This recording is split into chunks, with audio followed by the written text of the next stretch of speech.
Hi எல்லாருக்கும் வணக்கம். எல்லாம் எப்படி இருக்கீங்க? நல்லா இருக்கீங்களா? நான் நல்லா இருக்கேன். இந்த வீடியோ பார்த்தீங்கன்னா துபாய் தாங்க. துபாயில் புர்ஜ் கலிஃபா அது உள்ளே இருக்க கேஎஃப்சியில் தாங்க உக்காந்து சாப்பிட்டுட்டு இருக்கோம். எல்லாம் நல்லா பார்த்துட்டு வந்து உக்காந்துட்டோம். புர்ஜ் கலிஃபாலாம் பார்த்துட்டு வீட்டுக்கு கிளம்பணும். ஆனால் பசிக்குது, என்ன பண்ணுறது, அதனால் சாப்பிட்லான்னு சொல்லிட்டு உக்காந்து சாப்பிட்டுட்டு இருக்கிறோங்க.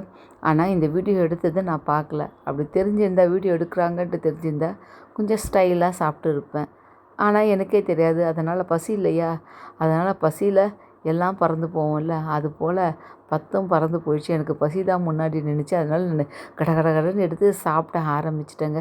பின்னாடி பாருங்கள், அந்த வாட்டர் ஃபவுண்டேஷன் ஷோ நடந்துட்டு இருந்தது. ஆனால் அதெல்லாம் நாங்கள் பார்த்து 1/2 ஒன்ஸ் அது நடக்கும். அதெல்லாம் நாங்கள் பார்த்துட்டு வந்து சாப்பிட்றோம். ஆனாலும் பாருங்கள், நமக்கு பின்னாடி அந்த ஷோ நடந்துகிட்டு இருக்குது. எங்களுக்கே தெரியாது, வீடியோ எடுத்த பிறகு தான் தெரியுது. இது தாங்க அன்னைக்கு நாங்கள் புர்ஜ் கலிஃபா பார்த்துட்டு அந்த இடத்துல சாப்பிட்டுட்டு மறுபடியும் கொஞ்சம் நேரம் அப்படியே வாக் பண்ணிவிட்டு அவ்வளோதான். அப்படியே நடந்து வந்து அங்கேருந்து துபாய் மால் உள்ளே வந்து கொஞ்சம் ஷாப்பிங் பண்ணிவிட்டு அப்படியே வீட்டுக்கு வந்துட்டோங்க. ஓகே, தேங்க்யூ ஃபார் வாட்சிங் திஸ் வீடியோ.